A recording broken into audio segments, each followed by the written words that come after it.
Assalamualaikum warahmatullahi wabarakatuh, khususnya kepada konstitusi hukum dari mulai kejaksaan ataupun penyidikan koruptor ya, sebagai tipikor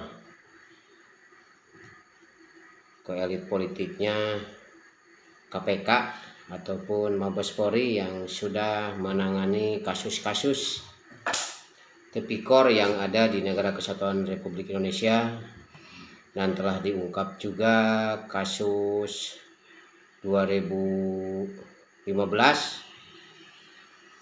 Gubernur DKI ya, itu Bapak Ahok, sudah terungkap oleh tipikor Barreskrim Polri senilai 700 miliaran ya, dekat 1 triliun ya mungkin. Kami sebagai organisasi dari masyarakat yang peduli dengan anak bangsa, peduli dengan sosial, selagi kami mampu untuk masyarakat yang membutuhkan sosial. Sosial itu bukan dari uang saja, tapi sosial, tenaga, ilmu, dan apa yang diinginkan oleh masyarakat khususnya di Kabupaten Pangandaran. Insya Allah kami sesuai kemampuan kami, insya Allah akan bantu dengan maksimal mungkin, dengan maksimal mungkin, insya Allah, masalah hukum ataupun masalah yang lain-lain.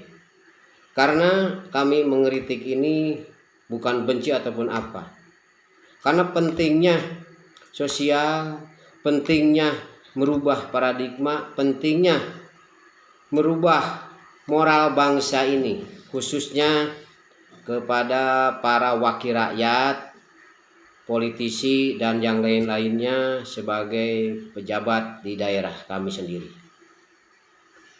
Bukan kami sok suci apa sok bersih ya, untuk mengungkap pelanggaran-pelanggaran yang dilakukan oleh kewenangan sebagai ASN gitu.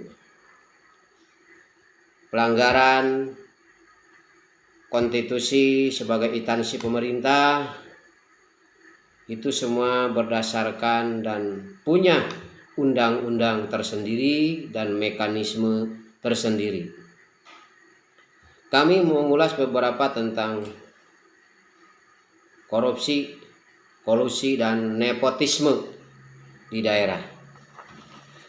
Sedikit besarnya kami mau bahas tentang Rutilahu ya, yang ada di Kabupaten Pangandaran.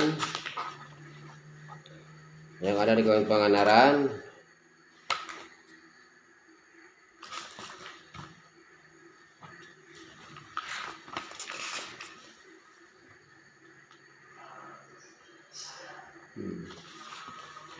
Tahun 2017 ya, kalau nggak salah tahun 2017, sampai waktu legislatif dilaksanakan, ada beberapa oknum ya, dugaan ada beberapa oknum yang melakukan dan ikut di dalam politik, di dalam demokrasi rakyat. Nah, ini banyak alamat-alamat yang jelas ya, sekitar 100 bantuan ya, 100 bantuan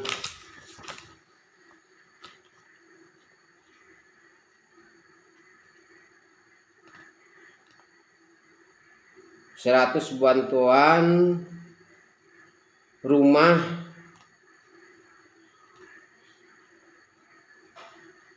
masyarakat miskin yang rumahnya sudah tidak layak dihuni. Mereka mendapatkan bantuan sosial sebesar 20 juta per kakak ya, berarti 100 rumah ya, bantuan sekitar 20 juta ya. Rutilahu ini masalah Rutilahu.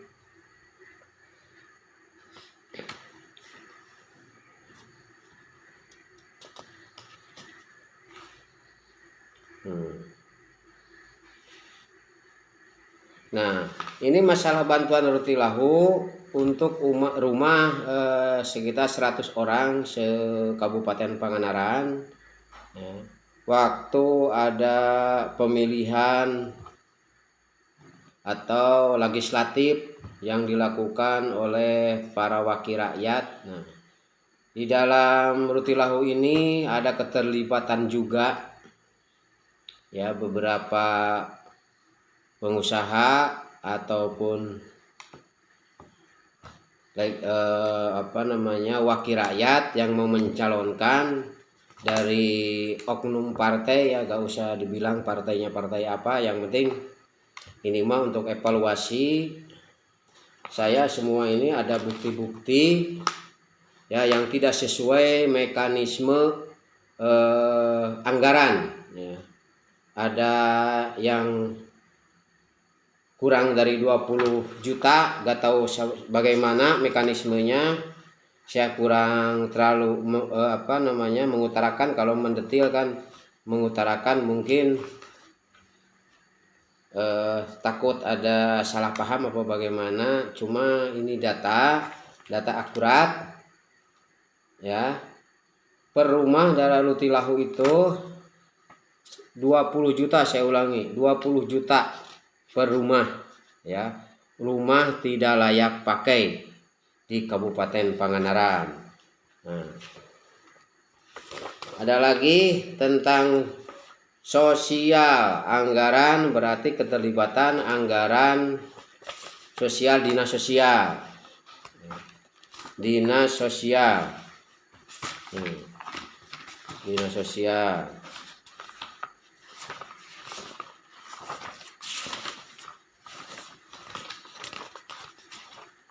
Nah, ini supaya jelas yang tadi saya bicarakan nih ya. Nah, ini masalah yang tadi Rutilahu ya. Nah, ini saya balik lagi ke sosial, dinas sosial yang melakukan anggaran dari pusat tentang masalah COVID-19 ya. COVID-19. Pagu-pagu anggarannya sudah dijelaskan dalam mekanisme Kabupaten Pangandaran.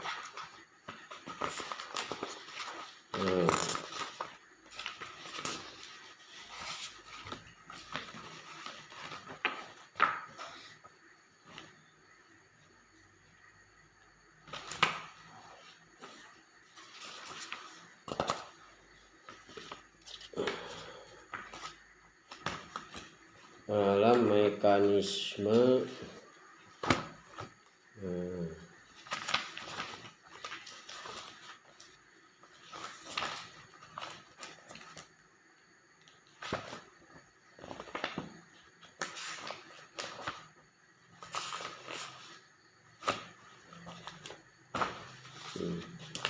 yang penting data-data yang saya pegang ini data-data yang akurat dan jelas, bukan saya diam ataupun tidak menindaklanjuti masalah kasus ini karena kecil besarnya kita ini, saya ini sebagai putra daerah harus bisa putra daerah ini mencerdaskan bangsanya, mencerdaskan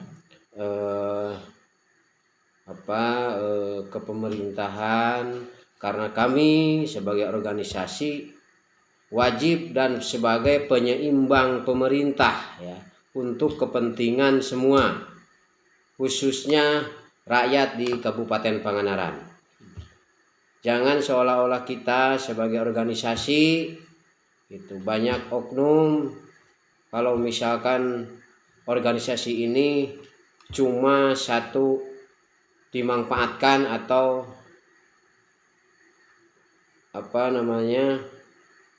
dipergunakan oleh penguasa. Tidak juga, karena semua juga ada yang masih tetap menjaga visi dan misi ADART untuk kemajuan daerahnya sendiri. Nah, saya ulangi lagi tentang kasus-kasus yang saya kantongi. Sampai hari ini saya belum pernah melakukan tindakan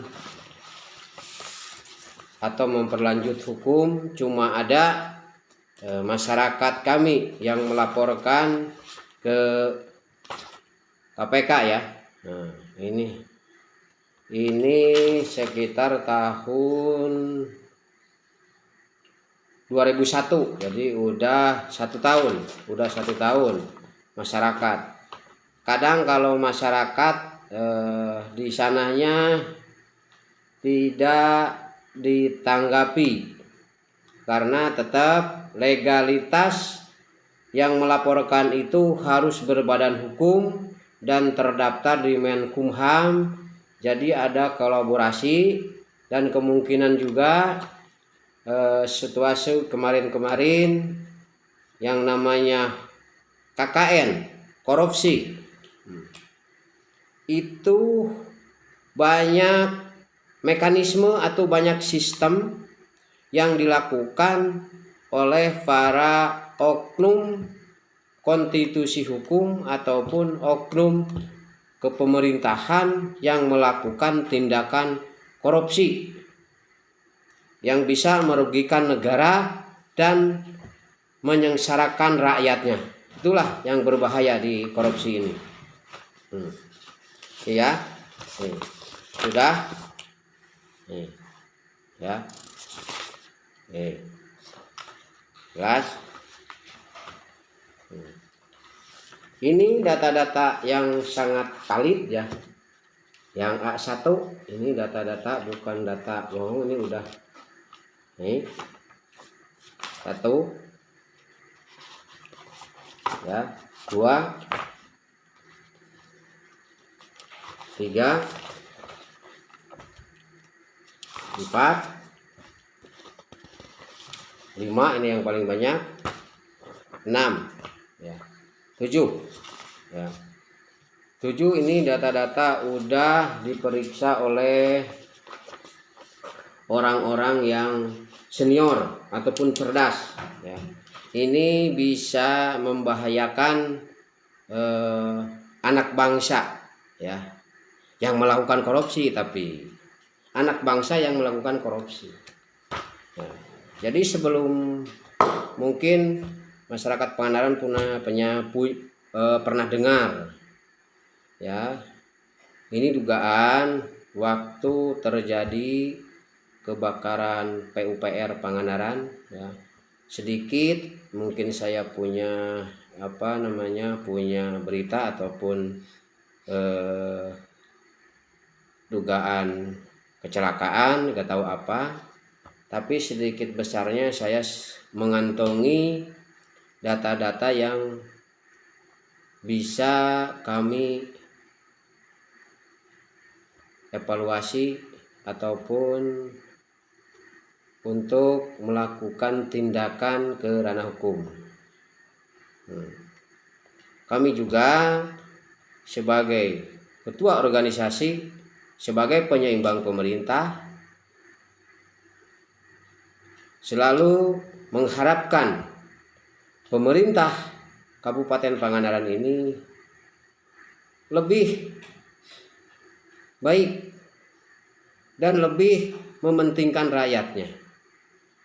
Jangan sampai membeda-bedakan antara kelompok ini, kelompok itu, dan kelompok itu. Jangan. Saya sebagai anak bangsa tidak mengharapkan untuk memecah belah sebagai anak bangsa. Walaupun anak bangsa ini melakukan tindakan konyol, melakukan tindakan biadab, melakukan tindakan yang dilarang oleh agama ataupun negara. Apalagi korupsi sekarang lagi merajalela. Alhamdulillah korupsi sekarang dikit demi sedikit. Yang udah lama menjabat, udah pensiun menjabat, sekarang keungkap menjadikan sistem, ya, menjadikan sistem dalam elit politik ini untuk lebih berwaspada, karena yang namanya korupsi itu tidak mungkin selamanya kita jaya selamat, tidak. Karena manusia ini ada yang lagi jaya, ada yang lagi apes diri kita sendiri. Nah, disitulah saya berbicara, bukan berbicara ke orang lain, tapi membicarakan saya sendiri juga seperti itu. Jadi kita jangan selalu bangga, jangan selalu kita kuat di dalam melakukan hukum ataupun tindakan yang merugikan anak bangsa. Tetap awal dan akhir kita akan merasakan apa yang dilakukan oleh kita, perilaku kita yang salah. Tetap kita akan merasakan. Kami sebagai anak bangsa masih bisa menghargai kalian. Demi Allah, demi Rasulullah, data-data ini akurat. Mungkin Anda udah lihat data-data. Udah yang dilaporkan ke KPK juga. Cuma yang melaporkan mungkin pribadi. Dan ada juga tentang CPNS. Dan ada oknum LSM, dia keras, lantang berbicara, tapi nyatanya kolaborasi 86, ya, dugaannya sekarang jadi berhenti. Bukan saya tidak tahu, insya Allah saya tahu semua. Dan alhamdulillah saya juga dari elit politik, dari para instansi elit politik, saya juga mengenal sekarang. Saya dekat sekarang dengan orang-orang dengan mereka. Cuma saya lihat situasi, karena bukan jalan yang terbaik, ya, menjatuhkan orang itu bukan jalan yang terbaik. Kenapa? Kalau kita selagi bisa, mempersatukan bangsa, bisa merubah bangsa, kenapa kita harus ambisi melakukan tindakan-tindakan kekonyolan Anda kepada instansi terkait? Saya tahu ada apa dengan instansi hukum Jawa Barat ataupun daerah. Itu semua mungkin ada kedekatan, mungkin lagi berkuasa, dan kekuasaan mungkin lagi di dirinya. Tapi suatu saat, saudaraku, akan kena dampaknya. Kalau kita tidak bisa merubah perilaku dan diri kita, apalagi masalah korupsi, menyengsarakan negara, menyengsarakan rakyat, itu tindakan zalim yang luar biasa kepada anak bangsa. Mari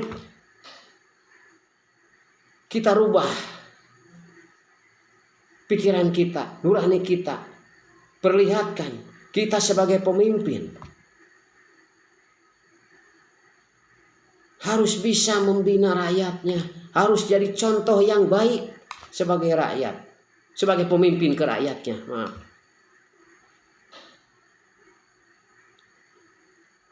Bukannya saya diam, ini bla bla. Wah, ini mah kuat, tidak ada apa-apanya. Iya, kalau Anda lagi jaya, Iya, kuat. Kalau Anda lagi segala punya kekuasaan, ada waktunya, saudaraku. Semua ini ada waktunya. Saya tahu, saya paham. Siapa aja wakil rakyat, siapa aja pejabat yang terlibat di dalam kolaborasi dugaan korupsi ini. Saya tahu, bukan tidak tahu. Apalagi sekarang,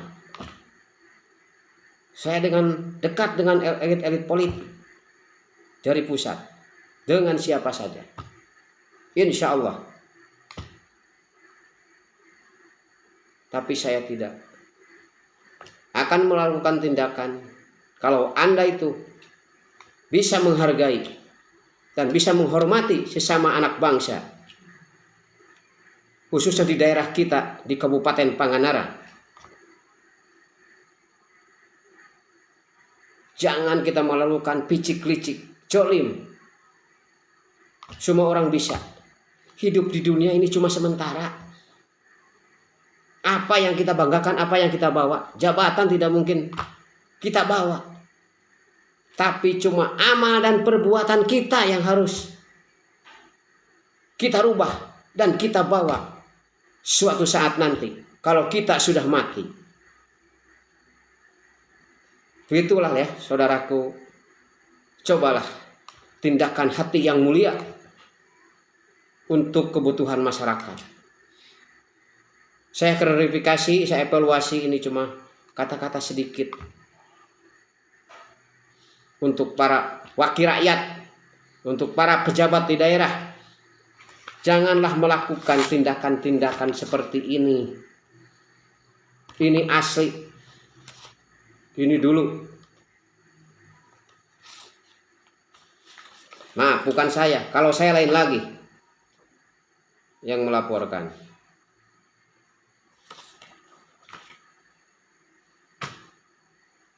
Cuma data-data Pangandaran. Banyak yang masyarakat punya data diintimidasi, diserang, jangan ini, jangan itu. Itu bukan jalan yang terbaik, saudaraku. Tetap orang yang namanya udah diintimidasi, udah disakiti, tetap awal akhir orang itu akan melawan, orang itu akan membuka aib orang-orang itu sendiri.